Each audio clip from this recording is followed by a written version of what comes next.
اب میں آپ کو ذرا اس جو انسانوں میں سے انسان دشمنی کا جن کا سب سے بڑا رول ہے، میں ان کی 2000 سالہ تاریخ کا آپ کے سامنے نقشہ رکھنا چاہتا ہوں۔ ان 1400 سال کا تو میں نے صرف 4 آپ کو پوائنٹس بتائے۔ موسیٰ سے عیسیٰ تک 1400 برس علیہم الصلوۃ والسلام، 2 مرتبہ عروج، 2 مرتبہ زوال، اشیریوں کے ہاتھوں پٹوائی، بابلیوں کے ہاتھوں پٹانا، گریکس کے ہاتھوں مرمت، رومنز کے ہاتھوں مرمت۔ یہ جو 2000 سال ہیں، کیونکہ اب تو ظاہر بات ہے 21ویں صدی شروع ہو گئی، 20 صدیاں حضرت مسیح کو پوری ہو گئی۔ پہلی بات نوٹ کیجئے، حضرت مسیح کی پیدائش ہے سن 1 قبل مسیح۔ یہ نقطہ آپ نے کبھی سنا ہے یا نہیں؟ جب ملینیم کا سلسلہ شروع ہوا تھا پچھلے سال، تو میں نے بیان کر دیا تھا کہ ایک عجیب حساب کے اندر انہوں نے غلطی کی ہوئی ہے۔ حضرت مسیح کی پیدائش ہوئی 25 دسمبر کو، سن انہوں نے شروع کر دیا، جو اس کے بعد جنوری آئی تو پہلا سال شروع ہو گیا۔ اگر جنوری سے پہلا سال شروع ہوا تو یہ 6 دن جو ہے تو اس کے پچھلے سال میں تھے، لہذا کہا جائے گا کہ Jesus Christ was born 1 year before Christ, BC۔ تو 1 قبل مسیح میں حضرت مسیح کی پیدائش ہوئی۔ یہ آخری اسرائیلی نبی اور رسول۔ یہودی علماء کی مخالفت، دشمنی، سولی پر چڑھوا دینا میں بیان کر چکا ہوں۔ سن 33 عیسوی میں، جبکہ حضرت مسیح کی عمر 33 برس تھی، اللہ تعالیٰ نے انہیں زندہ آسمان پر اٹھا لیا، لیکن یہودیوں نے اپنے خیال کے مطابق انہیں سولی پر چڑھوا دیا، ان کی موت واقع ہو گئی۔ اگرچہ اس کے بعد یہ اختلاف ہے ان میں، یہودی کہتے ہیں وہ سولی پر چڑھ گیا، ختم ہوا، مر گیا۔ عیسائی کہتے ہیں نہیں، انتقال ہوا ہے مسیح کا صلیب پر، لیکن پھر وہ دوبارہ زندہ ہو گئے ہیں۔ ان کی لاش ایک غار میں رکھ دی گئی تھی، وہاں ریزریکشن ہو گیا، ان کا باعث بعد الموت وہی ہو گیا، اور پھر انہیں اللہ نے زندہ آسمان پر اٹھا دیا۔ تو ہمارے اور عیسائیوں کے درمیان نوٹ کر لیجئے، یہ چیز مشترک ہے کہ حضرت مسیح آسمان پر زندہ اٹھائے گئے۔ فرق کیا ہے؟ وہ سمجھتے ہیں کہ سولی دیے گئے، سولی پر مرے، پھر زندہ ہوئے، پھر گئے۔ ہم سمجھتے ہیں کہ نہیں، وما صلبوہ وما قتلوہ، انہوں نے نہ صلیب دے سکے انہیں اور نہ انہیں قتل کر سکے، بل رفع اللہ الیہ، اللہ نے اٹھا لیا۔ پھر ہمارا اور یہ اس کا عیسائیوں کا ایک اور اتفاق ہے، سیکنڈ کمنگ آف جیسس، حضرت مسیح دوبارہ آئیں گے۔ یہ عیسائیوں کا بھی عقیدہ ہے اور ہمارا بھی۔ بہرحال تو جیسا کہ میں نے عرض کیا کہ اس وقت یہ عذاب استیصال، عذاب اکبر کے مستحق ہو چکے تھے، لیکن اللہ نے ان کی مدت دراز کی ہے، لیکن ان پر دنیاوی عذاب کا ایک کوڑا جو ہے اللہ تعالیٰ کی طرف سے اسی وقت برسا۔ دنیاوی عذاب دنیا میں رہتے ہوئے ختم نہیں کیا۔ 37 برس بعد، حضرت مسیح کے رفع سماوی کے 37 برس بعد، سن 70 میں یہودیوں نے بغاوت کی رومیوں کے خلاف۔ رومی ٹائٹس جنرل تھا ایک، اس نے پھر جو حملہ کیا ہے، 1,33,000 یہودی ایک دن میں قتل کیا یروشلم میں، اور ہیکل سلیمانی گرا دیا۔ وہ ہیکل پہلے بھی گرا تھا، پہلے 1400 سال کے دوران میں بھی نبوکڈنیزر نے گرایا تھا، لیکن پھر اس کے 150 سال بعد انہوں نے دوبارہ بنا لیا تھا، اس لیے وہ اسے سیکنڈ ٹیمپل کہتے ہیں۔ پہلا ٹیمپل جو حضرت سلیمان نے بنایا تھا، نبوکڈنیزر نے گرا دیا 587 قبل مسیح میں، پھر دوبارہ انہوں نے 150 سال کے بعد بنا لیا۔ وہ اس تاریخ کا حصہ ہے، میں نے جس کے بارے میں آپ کو تفصیل نہیں بتائی۔ اس میں یہ ہوا سن 70 میں وہ گرا دیا گیا، وہ آج تک گرا پڑا ہوا ہے۔ نمبر 2، یہ کہہ دیا گیا کہ یہودیوں اس ارض فلسطین سے نکل جاؤ، تم یہاں نہیں رہ سکتے اب۔ لہذا جس کا جہاں سینگ سمایا چلا گیا، یورپ میں چلے گئے، ایشیا میں آ گئے، عرب میں آ گئے، یہ 3 قبیلے جو رات بھی میں نے عرض کیا تھا، بنو قینقاع، بنو نذیر اور بنو قریظہ، یہ وہاں سے آ کے مدینے میں آباد ہو گئے۔ جس کا جہاں سینگ سمایا، افریقہ میں، ہندوستان میں، جہاں چلے گئے، ڈایاسپورا اسے کہتے ہیں، وہ آپ نوٹ کر لیجیے اس لفظ کو، ڈایاسپورا، ہمارا دور انتشار، جبکہ ہمیں ہماری اصل سرزمین تو فلسطین ہے، حضرت ابراہیم کا مسکن، حضرت اسحاق حضرت یعقوب کا مسکن فلسطین، یہ ہے ہماری اصل جاگیر، یہ تو ہماری جدی پشتی جاگیر ہے، لیکن یہاں سے نکال دیے گئے سن 70 عیسوی میں، اور وہاں سے لے کے 1917 تک ان کا ڈایاسپورا جاری رہا۔ یہ دور انتشار ہے۔ اس دور انتشار کے اب چند حصے ہیں جس کو میں چاہتا ہوں کہ آپ علیحدہ علیحدہ سمجھ لیں۔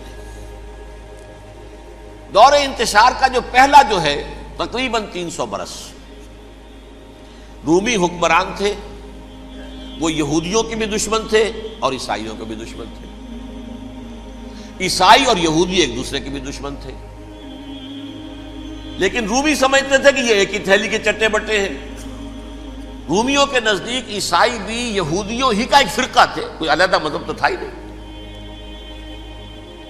لہذا رومی جو ہیں رومنز وہ ان دونوں کو ستاتے تھے، مارتے تھے، اور یہ آپس میں لڑتے تھے، یہودی عیسائیوں کو مارتے تھے، عیسائی یہودیوں کو مارتے تھے۔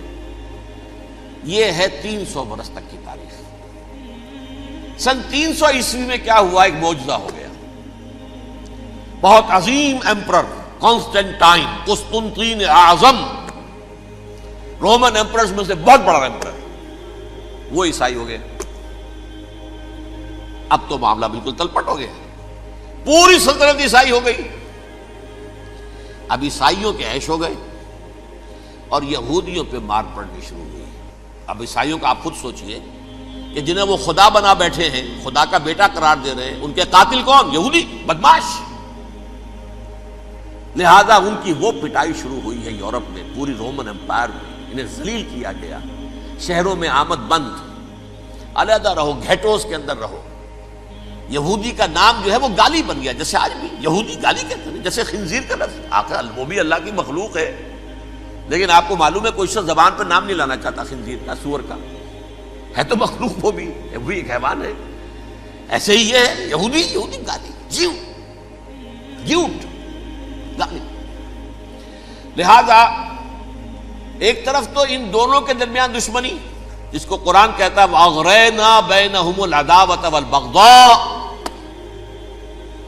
ہم نے ان کے مابین دشمنی جو ہے پیدا کر دی ہے۔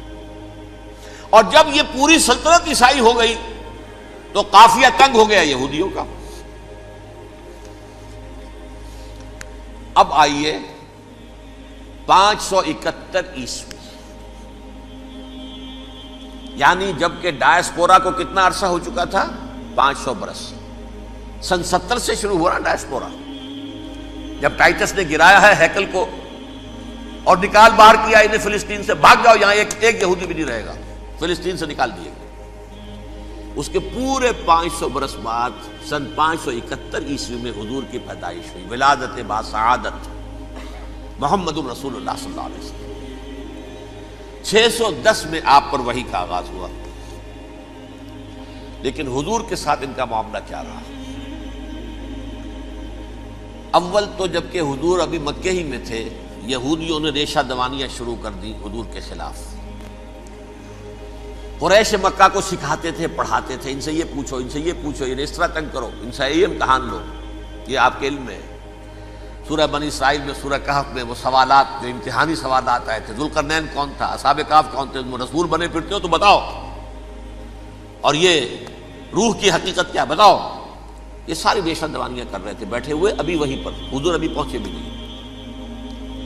ہجرت فرما کر حضور تشریف لے آئے تو حضور نے، جسے ماسٹر سٹروک کہا جائے گا، یعنی اسٹیٹس مین شپ کا ماسٹر سٹروک، آپ نے مدینے میں آتے یہودیوں کے ساتھ پیکٹ کر دیا، جوائنٹ ڈیفنس پیکٹ آف مدینہ، کہ اگر مکے والے ہم پر حملہ کریں گے تو ہم مل جل کر ایک قوم کی حیثیت سے مقابلہ کریں گے۔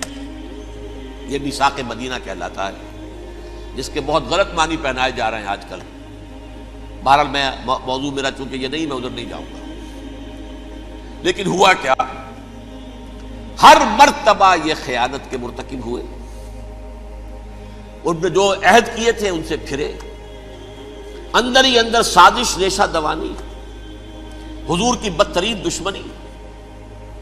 سورہ نساء کی آیت نمبر 12 میں 13 میں فرمایا ہے لا تزال تطلع علی خائنۃ منہم، اے نبی ہمیشہ آپ کے علم میں ان کی طرف سے خیانتیں، بددیانتیاں آتی رہیں گی.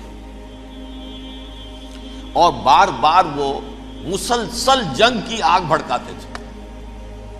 قریش کو دعوت دیتے، آؤ آؤ آؤ ہم اندر سے بغاوت کر دیں گے، تم آؤ تو صحیح، ختم کریں محمد کو اور اہل ایمان کو صلی اللہ علیہ وسلم رضی اللہ تعالی عنہم اجمعین.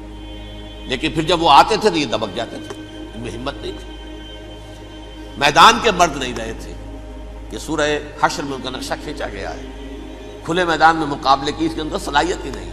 یہ تو فصیلوں کے پیچھے سے، جیسے عورتیں کہیں دیہات میں لڑائی ہوتی ہے تو مرد جو ہے گلیوں میں لڑتے ہیں، عورتیں اوپر سے پتھر پھینکتی ہیں، بس وہ کام یہ کر سکتے تھے. من ورائے جدر، فصیلوں کے پیچھے سے، جنگ میں میدان میں نہیں آ سکتے. بہرحال قرآن مجید میں ہے یہ سورہ مائدہ کی آیت نمبر 64، کلما اوقدوا نارا للحرب اطفاها اللہ. اکثر و بیشتر مواقع پر تو یہ جب آگ بھڑکاتے تھے جنگ کی، اللہ اسے بجھا دیتا تھا. لیکن بہرحال اس کے باوجود جنگیں ہوئی، غزوہ بدر، غزوہ احد ہوئی کہ نہیں؟ یہ ساری اصل شرارت ہوئی. اور اس کے نتیجے میں حضور نے پھر ایک ایک کر کے 3 قبیلوں کو سزا دی. غزوہ بدر کے فوراً بعد بنو قینقاع نکالے گئے مدینے سے، غزوہ احد کے فوراً بعد بنو نذیر نکالے گئے، اور غزوہ احزاب کے بعد بنو قریظہ نکال دیے گئے. یہ تو میں نے آپ کے سامنے رکھ دیا صرف حضور کے زمانے میں ان کا کیا رویہ رہا. دشمن، رات بھی ہم نے وہ آیت پڑھی تھی، لَتَجِدَنَّ أَشَدَّ النَّاسِ عَدَاوَةً لِلَّذِينَ آمَنُوا الْيَهُودُ وَالَّذِينَ أَشْرَكُوا. اہل ایمان کی دشمنی میں شدید ترین تم پاؤ گے یہودیوں کو اور مشرکین. مشرکین بھی بعد میں ہے، پہلے یہودی. حضور کے بعد کیا ہوا اب یہ نوٹ کیجئے، یہ ان کی تاریخ کا دوسرا دور. حضرت عمر رضی اللہ تعالیٰ عنہ قائد خلافت ہے.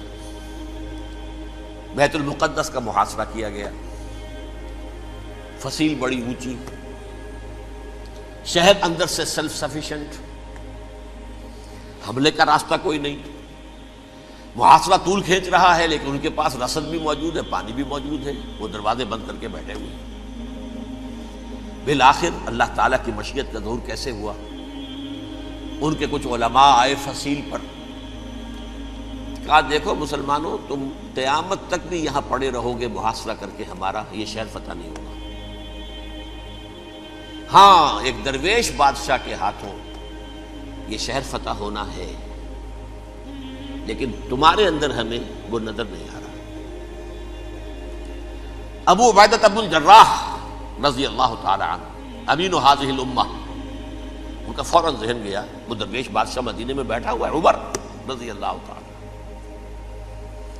اب ایک اور عمر بھی ہے جو قندھار میں بیٹھا ہے. نقشہ وہی ہے، سادگی کی حد تک نقشہ وہی ہے، بالکل وہی، اپنی آنکھوں سے دیکھا ہے وہی سادگی. عمر اول، عمر ثانی تھے عمر بن عبد العزیز. اب ایک اللہ کے فضل سے اللہ تعالیٰ ایدہ اللہ بنصرتہ، اللہ تعالیٰ ان کی نصرت فرمائے، دشمنوں کو ان کے مقابلے میں نیست و نابود کرے. انہوں نے ریکویسٹ بھیج دی کہ حضور تشریف لائیے، یہ شہر فتح ہو جائے گا.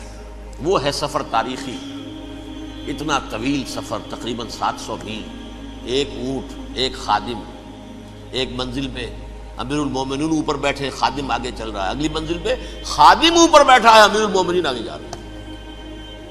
اور جب پہنچے ہیں تو وہ باری تھی خادم کی.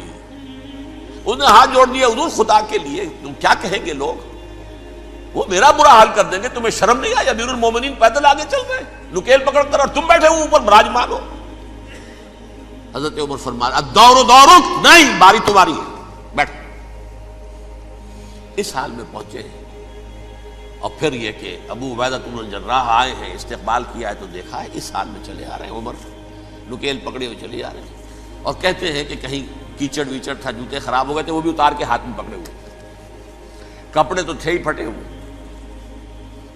انہوں نے کہا بھی حضرت ابو عبیدہ نے، دیکھیے یہ بڑا متمدن ملک ہے، بڑا مہذب علاقہ ہے یہ، آپ ذرا حلیہ اپنا درست فرما لیں تب جا کے پیش ہم آپ کو کریں گے.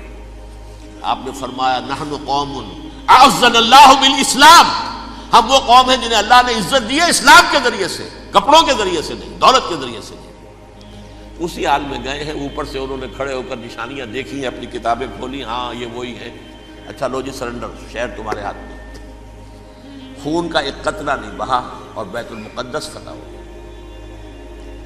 لیکن اس وقت حضرت عمر نے ایک نرمی یہ کی کہ یہودیوں کے لیے بھی اسے اوپن سٹی قرار دے دیا۔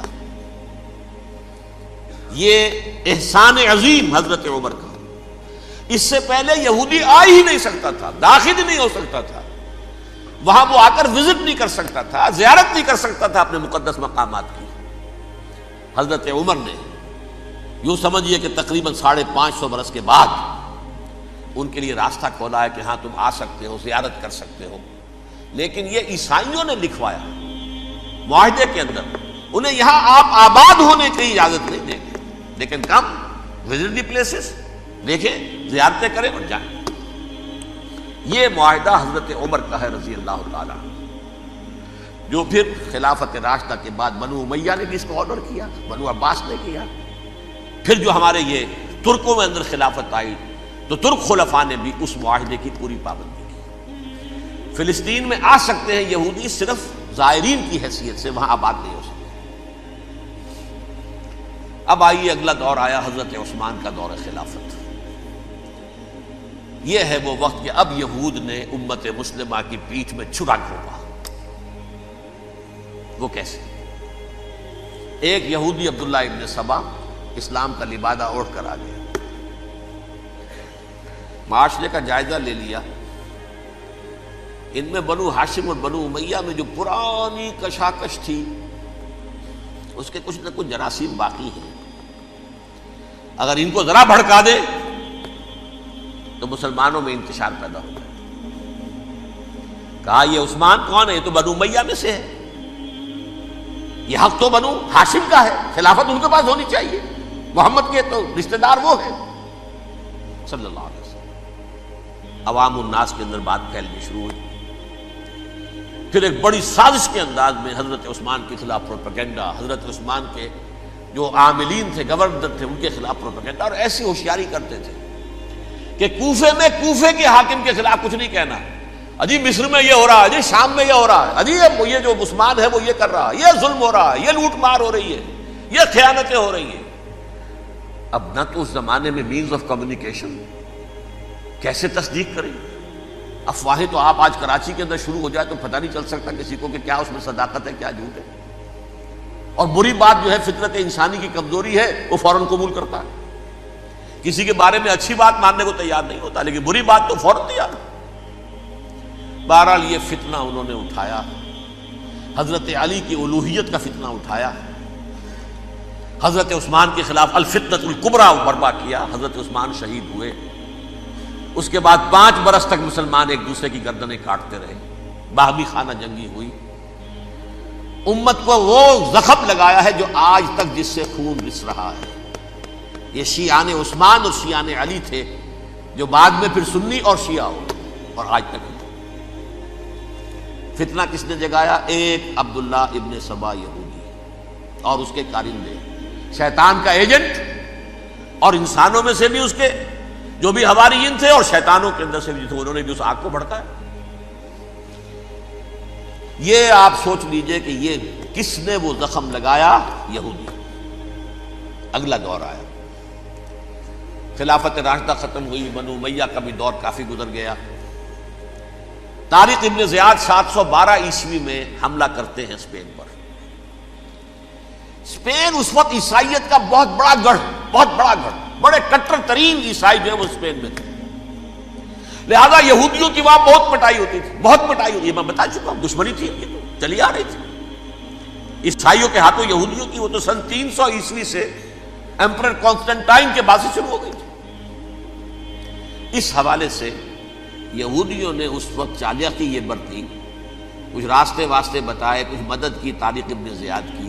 طارق ابن زیاد نے انہیں اپنا محسن سمجھا، ہسپانیہ فتح ہو گیا تو یہودی چونکہ محسنین کی فہرست میں آ چکے تھے، انہیں بہت اقتدار نصیب ہوا، بڑی سپورٹ مسلمانوں نے دی۔ ان کے بڑے بڑے علماء جو ہیں اسی دور کے اندر پیدا ہوئے، بڑے بڑے تھنکرز ان کے اسی دور میں پیدا ہوئے۔ بن گوریون جو کہ ایک وزیر اعظم تھا اسرائیل کا، اس نے یہ لکھا ہے اپنی کتاب میں، Muslim Spain was the golden era of our diaspora. وہ ڈائسپورا جو 70 عیسوی سے شروع ہوا تھا اور 1917 عیسوی تک جاری رہا ہے، اس میں سے گولڈن ایرا ہمارا جو تھا وہ مسلم اسپین تھا۔ ہسپانیہ میں بیٹھ کر ہم عیش کیے، لیکن وہاں سے انہوں نے اور جو کچھ کیا، یہ تو داستان کے بہت سے گوشے ہیں، لیکن میں جس اسٹریٹ لائن میں چل رہا ہوں اس کے اعتبار سے ایک بات سمجھ لیجیے، وہاں بیٹھ کر انہوں نے اب عیسائیت کی پیٹھ میں چھرا گھونپا، پروٹیسٹنٹ مذہب پیدا کیا، تقسیم کر دیا، جیسے شیعہ سنی کی تقسیم، عبداللہ ابن سبا، رومن کیتھولک اور پروٹیسٹنٹ کی تقسیم، یہودی علماء۔ ہوتا کیا تھا، ہسپانیہ کی یونیورسٹیاں ہیں، کارڈووا میں ہے، ٹولیڈو میں ہے، گریناڈا میں ہے، غرناطہ، قرطبہ، تولیتلا، اور وہاں آتے تھے لوگ، فرانس سے چلے آ رہے ہیں نوجوان پڑھنے کے لیے، جرمنی سے چلے آ رہے ہیں، اٹلی سے چلے آ رہے ہیں، 3 ہی ملک قریب ترین پڑھتے ہیں سینٹرل جو یورپ کے ہیں۔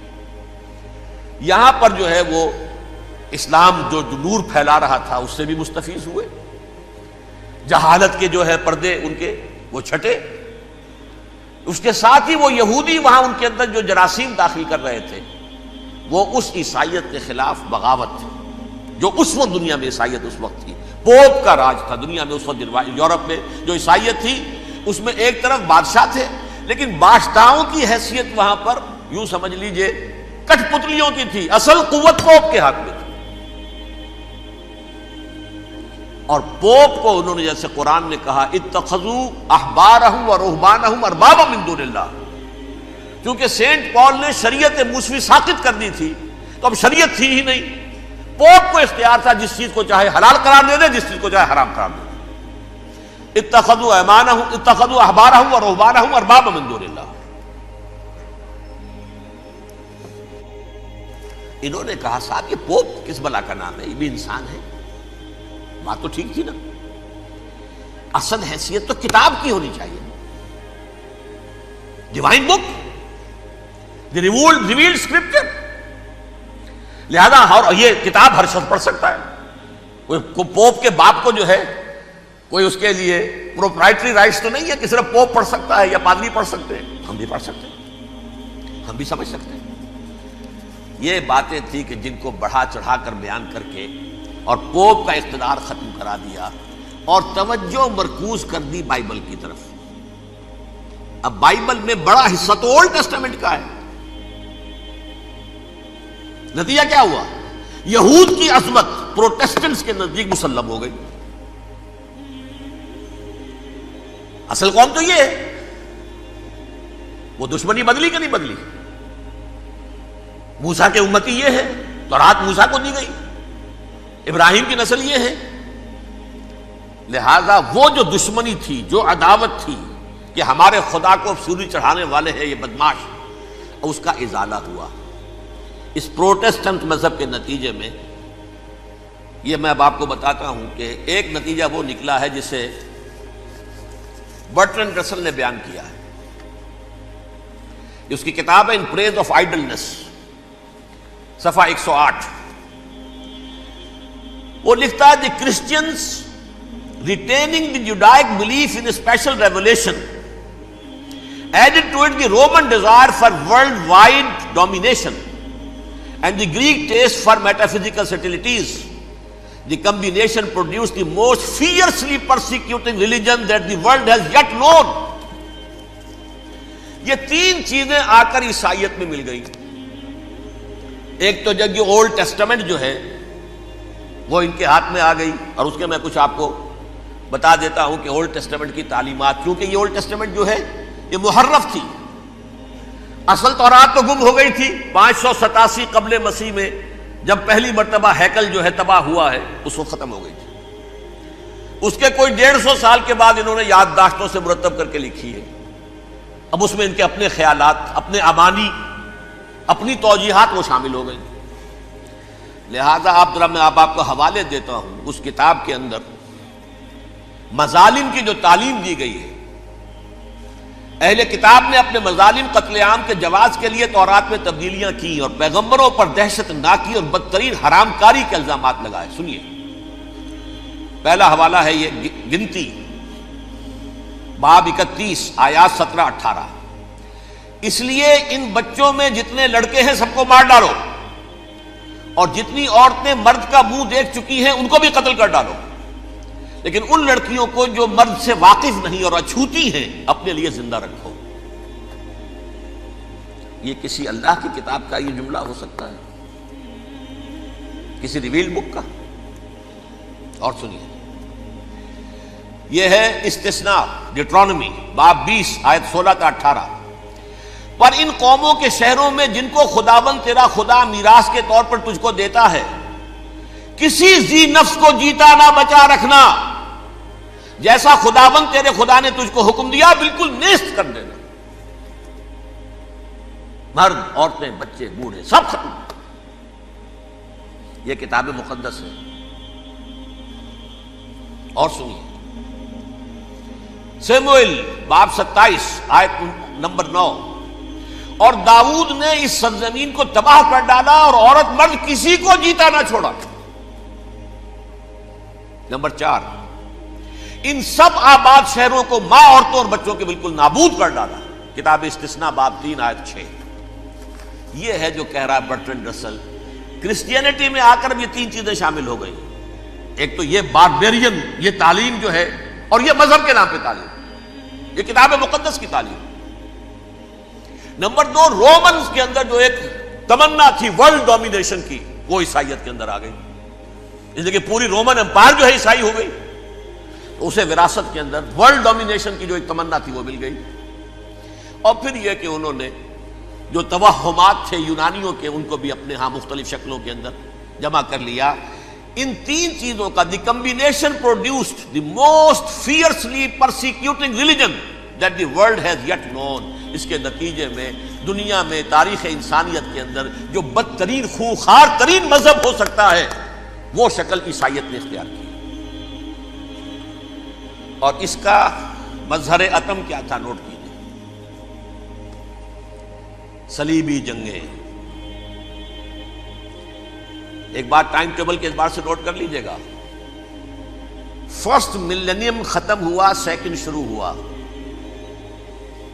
ان کے 1000 سال ختم ہوئے تو 11ویں صدی میں سیکنڈ ملینیم شروع ہوا، تو پہلی صلیبی جنگیں ہوئی. لاکھوں مسلمان قتل کیے. صرف یروشلم کے اندر اتنا خون بہایا ہے کہ خود ان کے ہسٹورینز لکھتے ہیں کہ جب ان صلیبیوں نے جب گھوڑوں کے ساتھ وہ چل رہے تھے گلیوں میں، تو ان کے گھوڑوں کے گھٹنوں تک خون کی ندی بہ رہی تھی. جہاں سے گزرے ختم کرتے چلے گئے، آبادیاں کی آبادیاں ختم کر. اگرچہ اس کروسیڈ میں گیہوں کے ساتھ گھن بھی پسا، یہودی بھی بہت مارے گئے. یہ فرانس سے، جرمنی سے جب یہ کروسیڈرز آ رہے تھے، 3000 میل کا سفر طے کر کے آئے تھے. سوچئے تو صحیح. اربن ثانی پوپ جو تھا، آگ لگا دی تھی اس نے پورے یورپ کے اندر. شرم سے ڈوب مرو، تمہارے مقدس علاقے مسلمانوں کے ہاتھ میں. انفیڈلز، یہ کافر، یہ مرتد، یہ ملحد. مسیح جہاں پیدا ہوا، مسیح کو جہاں سولی دی گئی، وہ کہاں ہے؟ ان کے ہاتھ میں. وہ آگ لگائی ہے، 3000 میل کا فاصلہ طے کر کے یہ لوگ قومیں آئی ہیں، اور جو تباہی مچائی ہے. تاریخ انسانی میں ایسی بربریت کی کوئی مثال. اور یہ ان کے اپنے ہسٹورینز لکھتے ہیں. شرم کے مارے ایسے محسوس ہوتا ہے جیسے ان کی گردنیں جھکی جا رہی ہیں.